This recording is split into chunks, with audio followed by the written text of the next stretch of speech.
Vou passar as estatísticas do jogo até para embasar alguns torcedores, né? É importante porque isso aqui também norteia, não define o comentário, mas norteia, né? Foram 16 finalizações contra 9 da Ponte do Juventude, que teve mais posse de bola. 53% contra 47%. 7 escanteios para o Juventude e 3 para a Ponte. Fora passes, que o número do Juventude foi maior do que a Ponte.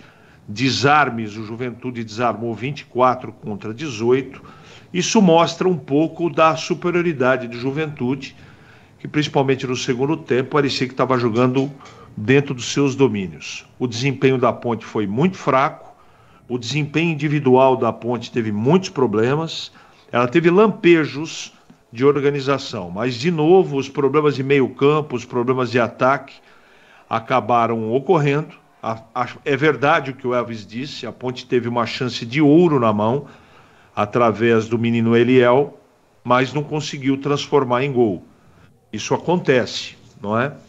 Não faltou vontade para a Ponte, que correu pra caramba, se dedicou, mas um futebol tecnicamente em nível de desempenho muito pobre, né? Muito aquém do que a Ponte precisava desenvolver no jogo. Muitos problemas, né? Problema no meio-campo, problema nas laterais gravíssimos, não é?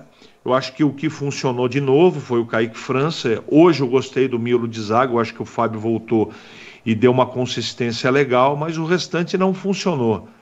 A fluência do meio-campo não funcionou, não é? Essa bola levada com organização do meio para frente não aconteceu. Veja que com 30 minutos do segundo tempo, o Nenê, com 42 anos de idade, estava indo de um lado para outro com liberdade e ninguém tirava o espaço dele. É porque ele cansou também, né? E os jogadores do Juventude não tiveram o mesmo ímpeto que tiveram no primeiro tempo.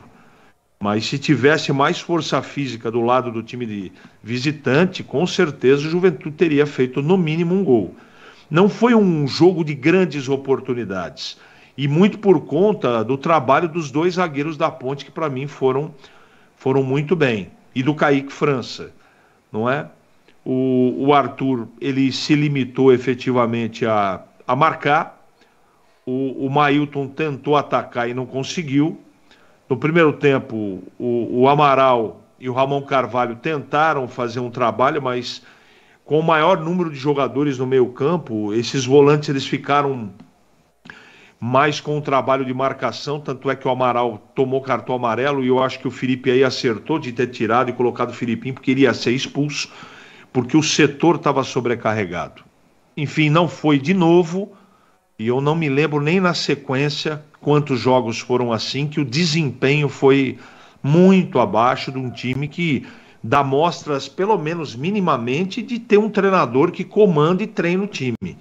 O time dentro do campo pode ter colhido nas últimas 5 partidas 3 vitórias, mas o desempenho é um negócio desastroso.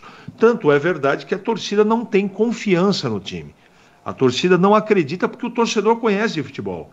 Ele sabe quando o seu time está minimamente organizado. O torcedor assiste o futebol mesmo que a gente assiste. Nós temos, não é, a incumbência de deixar a emoção dentro da gaveta e comentar com a razão. E a razão determina que a Ponte, ela é um time sofrível, é um time que ela não tem valores individuais, né? É um time que desde o começo do campeonato foi mal montado, trouxe aí em 3 partidas um futebol muito combativo e objetivo, porque ganhou três partidas, mas a gente sabe o que o time não jogou contra o Tombense, não jogou entre essas 3 vitórias, pelo menos em 2 jogos, e na partida de hoje todo mundo viu o que aconteceu. Então eu lamento muito falar tudo isso. A Ponte soma um ponto, só não é desastrosa a apresentação porque a Ponte não perdeu.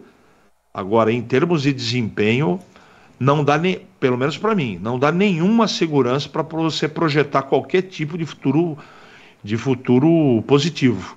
Vem aí um segundo turno que normalmente os times melhoram e eu não vejo essa melhora na Ponte. Essa melhora que os jogadores pregam, falam que, olha, em 5... O Elvis, ele não pode expor os problemas, ele está certo na declaração dele.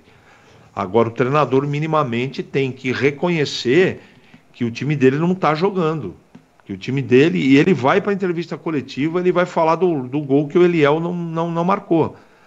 Ele não vai falar, por exemplo, da liberdade que teve o ataque do Juventude, o meio-campo que dominou o meio-campo do time dele, que o Nenê jogou à vontade, como se estivesse no casado solteiro, fez o que quis.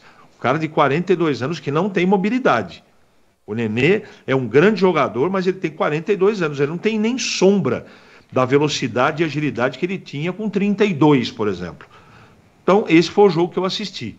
A Ponte deprimente, um futebol desorganizado, um futebol que não traz nenhum tipo de esperança para o futuro desse time, a não ser que aconteça algo diferente. Com a mentalidade do treinador, com a maneira de ele enxergar futebol, a Ponte vai continuar tendo essas apresentações melancólicas como foi a de hoje, do Pinheiro.